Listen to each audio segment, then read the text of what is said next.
What is up, everybody, and welcome back to another episode of our Team Sky Career Mode. And today should be another good one.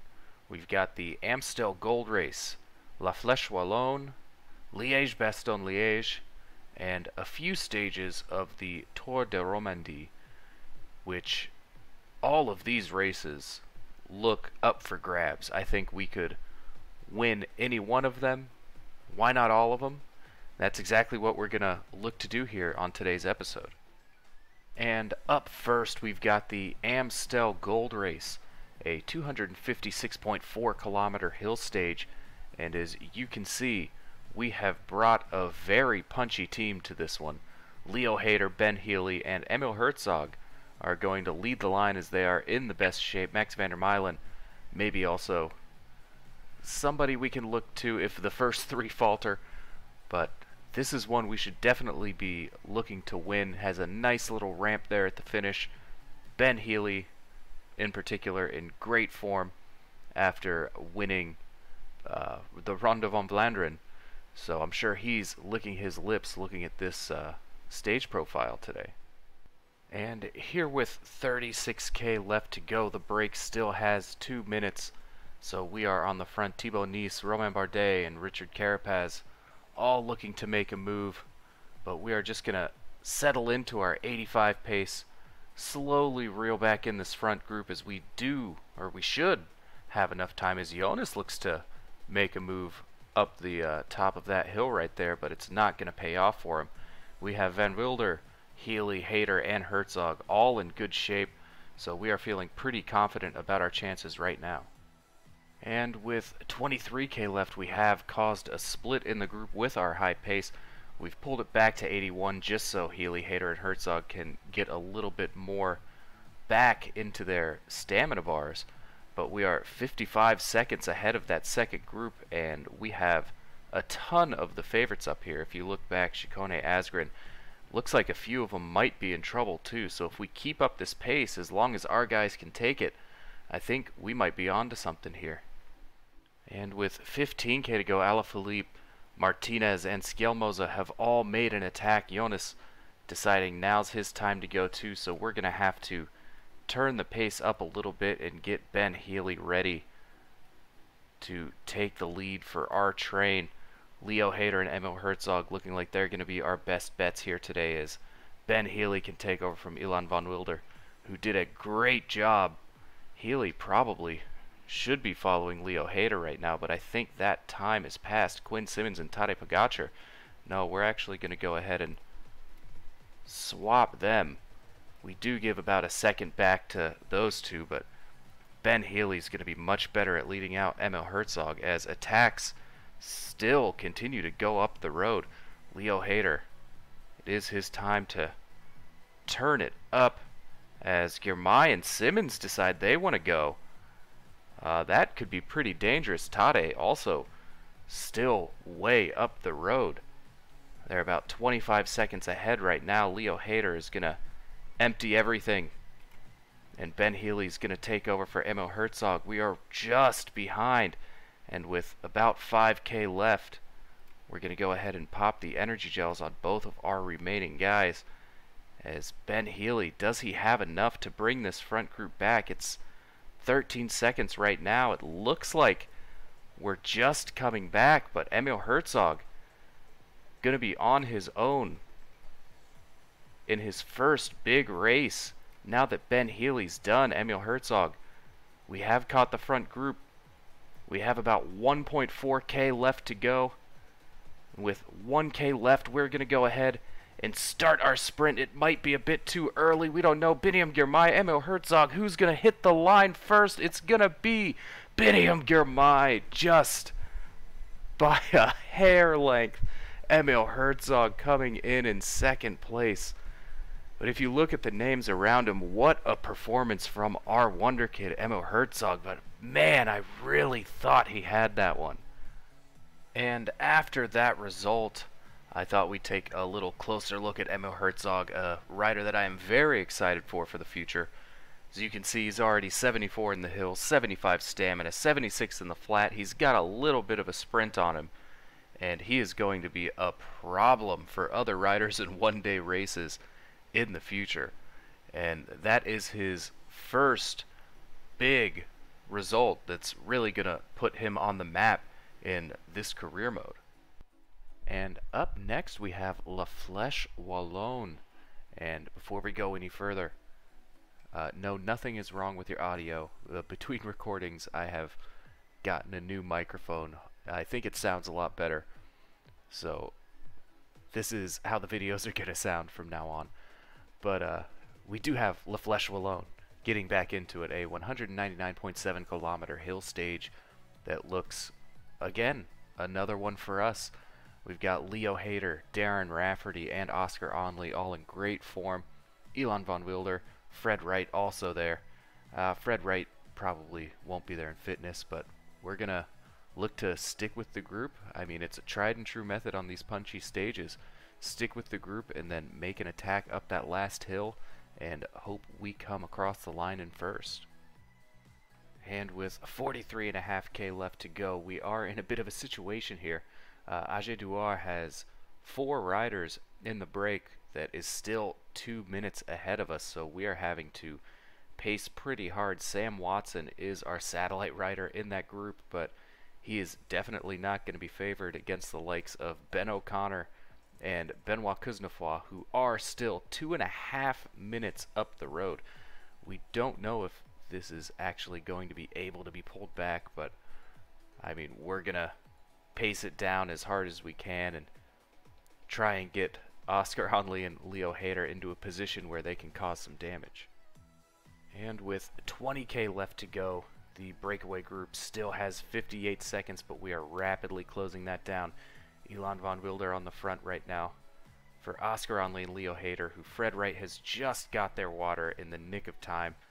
18K now until the finish.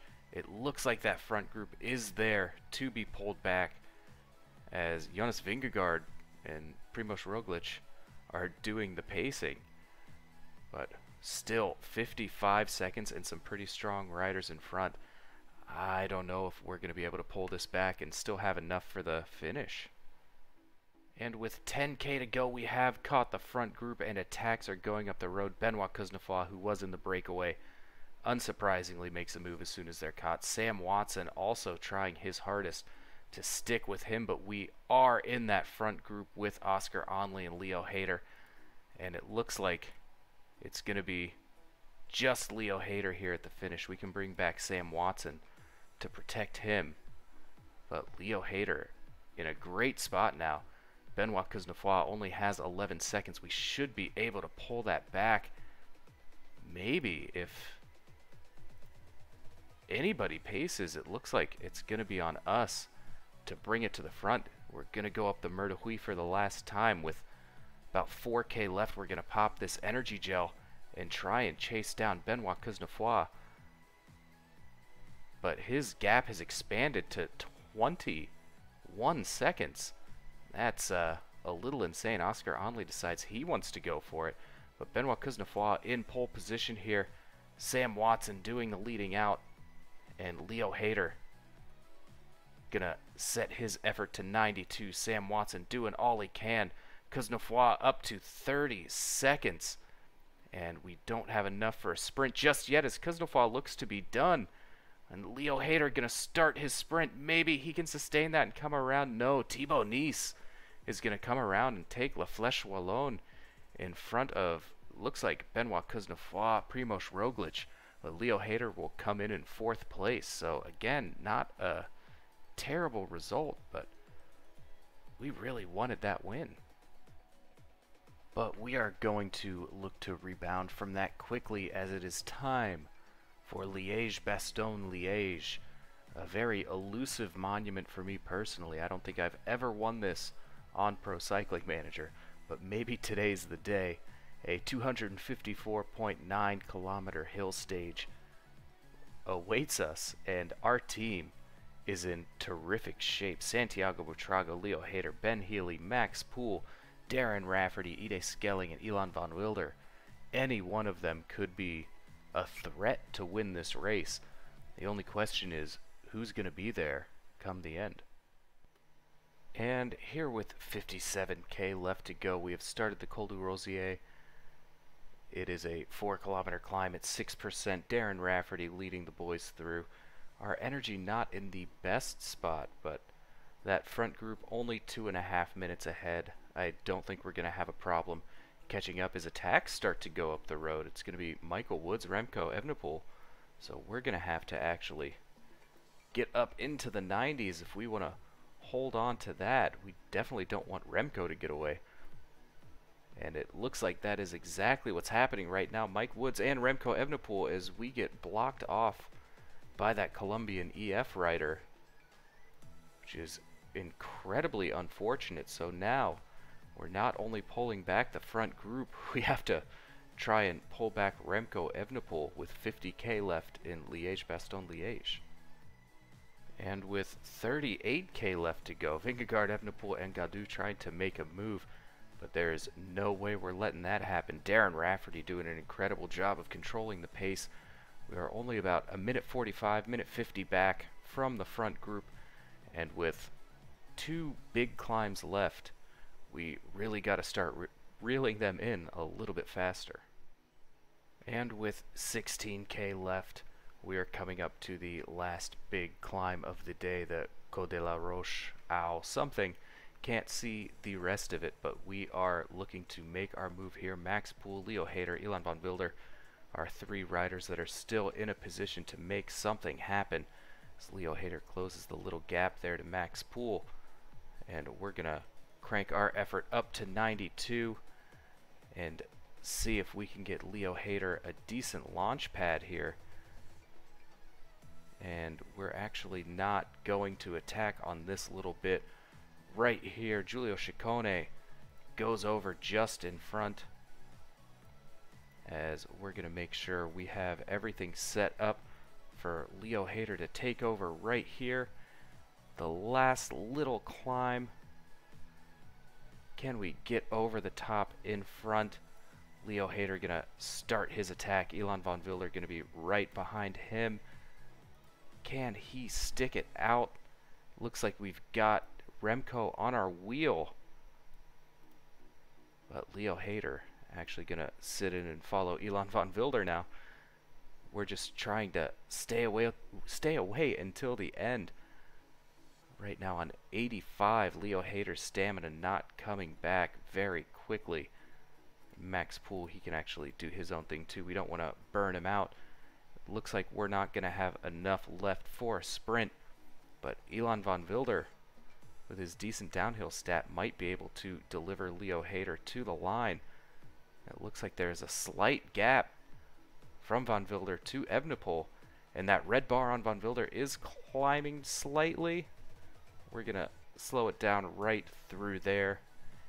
He does have a pretty decent sprint on him, but at this point we're going to just have to take what we can get. Ilan van Wilder going to start his sprint. Leo Hayter also going to start his sprint. And it looks like it's going to be Tom Pidcock as we just crumble there at the end. Not the riders we wanted in that position. Not enough stamina. But Hayter and van Wilder will come in across the line in 13th and 14th place respectively. Another disappointing result for Team Sky. And that is going to bring us to stage 2 of the Tour de Romandie. The first stage was a hilly prologue, so we decided just to skip past that. But Fred Wright and Jan Christen in a great position after that first stage. This stage, however, is going to be a 164.9 kilometer hill stage from Aigle to Martigny. And to be quite honest, it doesn't look like it suits us that well. Fred Wright might be in with a shot, but 89% fitness, I'm not convinced that he's going to do the job. But we're just going to look to get over the hills and not lose any time on this one as we look forward to the later stages of this race. And here with 17k left to go, we have reached the bottom of the Col de la Petite Fourcade for the last time. The front group still has about 40 seconds, but as we can see, Max Poole is absolutely eating away at that.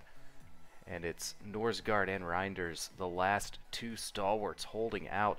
2.5 kilometers to the top of this climb, but it's not going to be enough. Max Poole just too strong right now. Reinders really giving it his all. He's got to be commended, but we have dropped most of the pure sprinters, I would assume, and our team still looking like they're in a decent spot. We really want Josh Tarling there for this flat section, but if he doesn't make it, I think that's fine as well. But right now, just laying down the pace, absolutely crushing the group behind us is Max Poole, and we're gonna ramp it up even a little bit more this last 500 meters of this climb, as Poole does run out of energy, but he is definitely going to recover on this downhill. And we still have Jan Christen, Oyer Lascano, and Fred Wright managed to hang on for this sprint finish. And with 6.5K left, Tish Benoot has decided to make his move a little early, as we're going to pop all of our energy gels with about 5K to go. Max Poole going to have to crank up the pace a little bit just to pull him back, and Jan Christen going to get ready to take over here towards the finish. Max Poole not quite pulling back Tish Benoot just yet, as Jan Christen takes over, and we do finally pull him back into the group. And Jan Christen going to start his sprint from a long way out. Oyer Lascano going to start his as well, and Fred Wright also going to sprint, and it looks like it's going to be Oyer Lascano to win stage 2 of the Tour de Romandie, followed by Fred Wright and Peo Bilbao. So finally back to our winning ways here at the Tour de Romandie. And it's good to see Oyer Lascano back on top of the podium after the better part of a year with no victories. So after all the work he's put in, he's finally getting his rewards. We can see him in first, Fred Wright in second, Jan Christen in 7th, and Max Poole in 14th.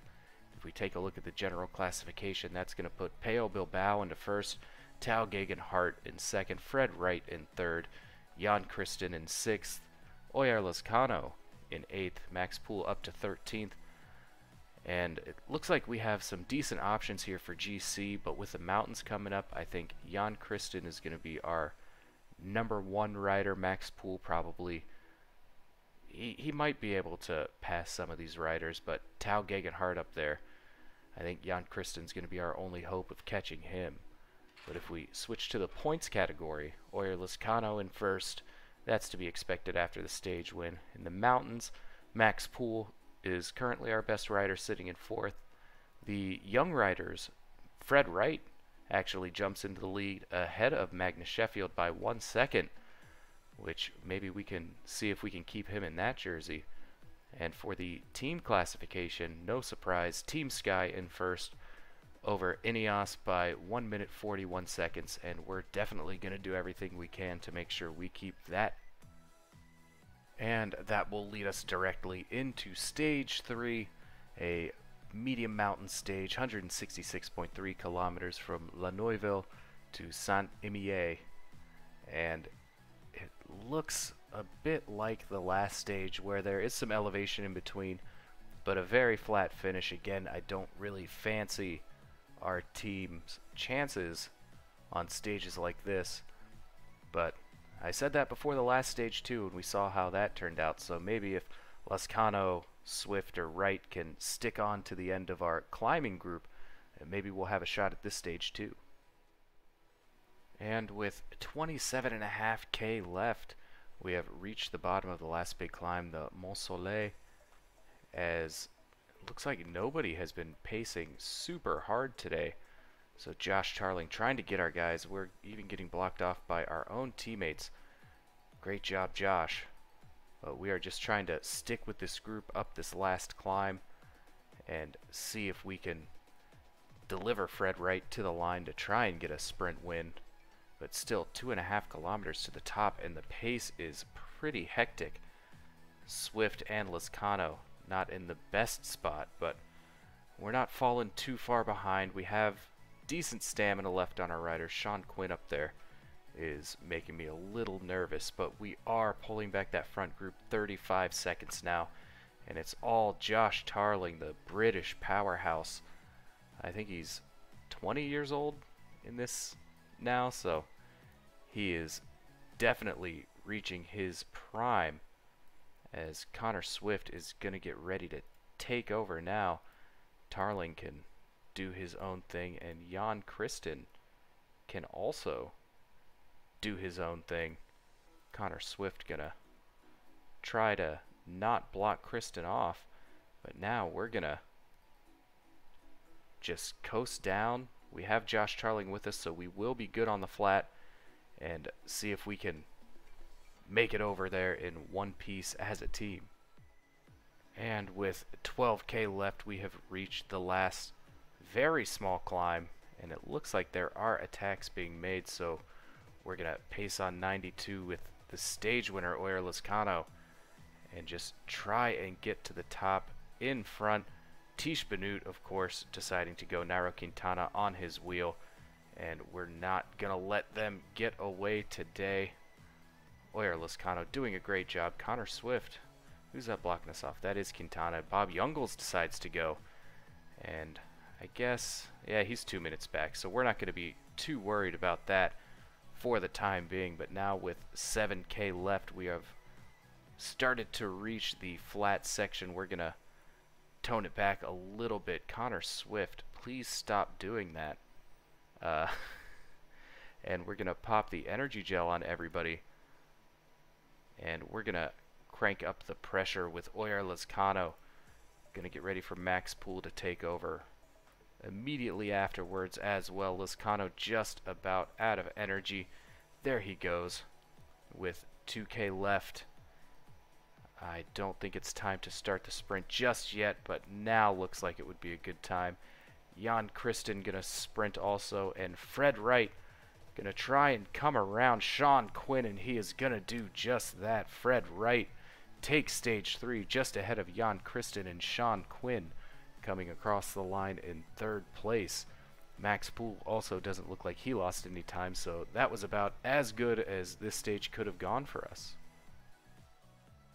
And there we see Fred Wright on the podium, once again a familiar sight in this career mode. Jan Christen in 2nd, Max Poole down there in 8th. And if we take a look at the GC, that's going to move Fred Wright into the lead. It probably won't be for long. There is one pretty tough mountain stage, but Jan Christen sitting down there in 6th place, 21 seconds behind. He is in striking distance of that lead. And for the best climber, Colin Joyce, Matthias Norsgaard, Simon Palau, I don't think we're very interested in that jersey for this race. And the points classification, Fred Wright jumps into the lead, Lizcano down there in 3rd, Christen in 4th, and young rider Fred Wright, of course, 11 seconds ahead of Magnus Sheffield. And for the team classification, we are still 1 minute and 41 seconds ahead of Ineos Grenadiers. So no time made up on stage 3. And now we will jump ahead to stage 5 of the Tour de Romandie, and it is going to be an absolutely brutal one. Stage 5, Sion to Tion 2000, a 161.7 kilometer mountain stage, and as you can see, there are just some absolutely ridiculous climbs on this one. It's going to start with Les Colons and end with Tion 2000, but I mean, we have Jan Christen, we have Max Poole. We're going to have to really manage their energy because neither one of them is on a perfect day. Jan Christen, his race day condition is pretty good with his preparation, so we're going to look to move him to the front, but this is one that it could go any way depending on how high the pace is. And here with 39.5K left to go, we have started the climb of Les Colons, and it looks absolutely insane. As you can see, our team not in the best spot, but Max Poole, Jan Christen still have some stamina left, and it is a long climb, so we're going to have to pace ourselves appropriately. But the pace has been so high. We've done a really good job of kind of sitting in the back and waiting for our moment to strike. Right now, our group of 5 riders with Simon Geschke have a 20-second gap over the chasing peloton, who looks to have just caught up. But for the time being, we do not want to go anything over 75 if we don't have to. And here with 23.5K left to go, we are 2K away from the top of Fleche Wallonne. It looks like this is going to be it. The moves are starting to go up the road. Pello Bilbao trying to claw into the deficit, and Connor Swift is going to be done now, so it's all on Max Poole. Geoghegan Hart going, Quintana, Bilbao. We don't want to attack just yet. We've still got 900 meters to the top of the climb. Max Poole in great form. And now right here where it flattens out a bit, we're going to go ahead and attack. Use that acceleration and get down over the mountain first. And with 12K left, we have made it over with the group of favorites as they decide to push the pressure from the bottom of the climb. I don't know if that's going to be in our best interest, but we do have to set some sort of pace to try and pull them back. It seems like Quintana, Geoghegan Hart specifically, can just attack forever, as now Jan Christen can come up to protect Max Poole. I don't think he's going to make it there in time. We might not have any domestiques for this final climb. Christen doing a little bit, but we are slowly reeling back in this group, so we're actually going to sit down a little bit. I think they're going to end up using too much of their stamina too early, and that's something that we don't want to do ourselves, so we're going to pull it back to 77. Rafael Micah currently leading the race with 8.2 kilometers left to go, but we have caught this front group, and Pello Bilbao is going to attack, but nothing with teeth, thankfully. So we're going to sit on 75. We know that's something we can sustain for the last 7 kilometers. We're actually going to push it down to 70, give ourselves a little bit of a break, as it looked like it was going to flatten out there for a second, but unfortunately it won't. We're going to slow it down, get some of our yellow bar back, and accelerate once again when Micah and Geoghegan Hart decide to go.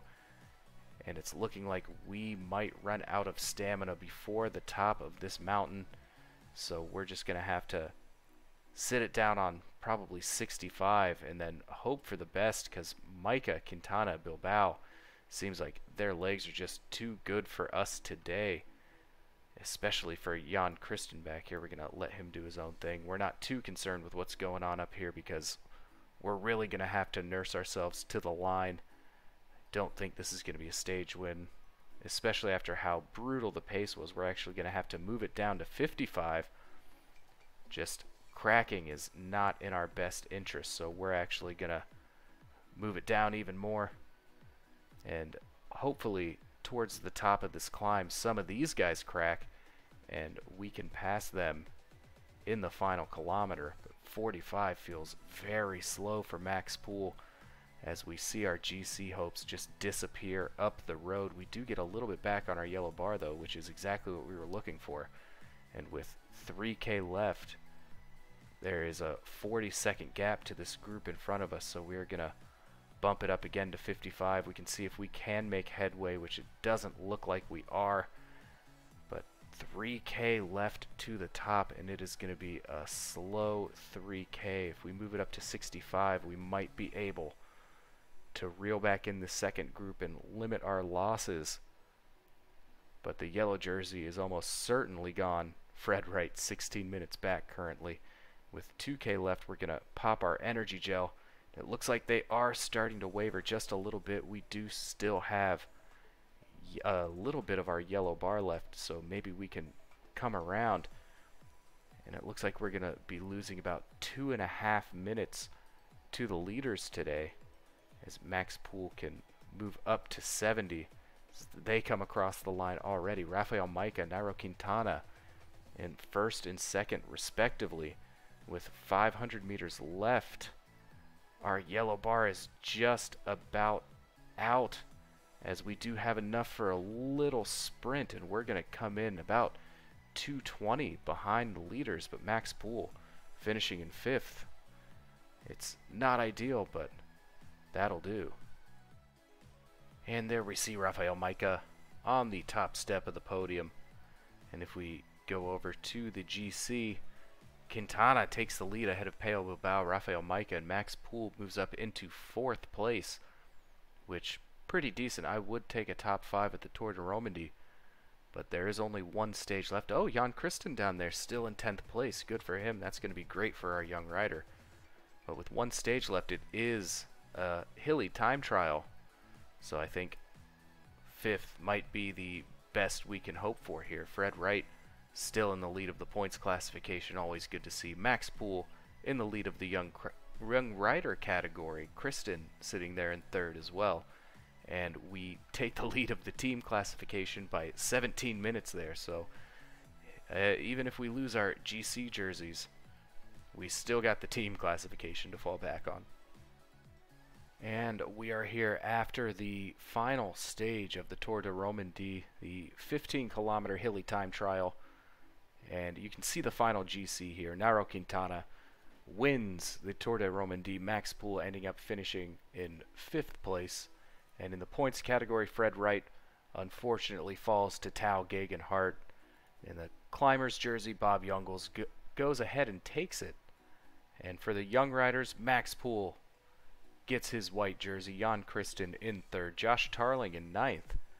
So the youngsters really stepping up for Team Sky in this race. And of course we do end up winning the team classification by 15 minutes over Ineos. So all in all, a very successful Tour de Romandie. And that is going to do it for this episode of our Team Sky career mode, where you can see, well, you could see over there in the top right, we are the #1 ranked team in the World Tour currently. But I'd say overall a pretty successful episode. The classics didn't quite go how we wanted to, but the Tour de Romandie was very fun, very interesting, and we did get a couple of stage wins in there. And next episode is going to be, I assume, one of the best we've had, as it is the start of the transfer season, as well as the Giro d'Italia, our first Grand Tour. We're going to look to make some noise there. But I wanted to say thank you for all of the support on the videos. It means the world. And if you did enjoy the content, please feel free to leave a like or to subscribe.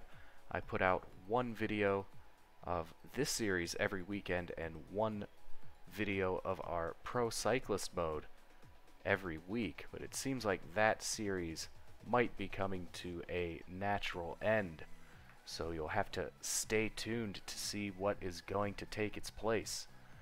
But for now, just wanted to say thank you, and I will see you later.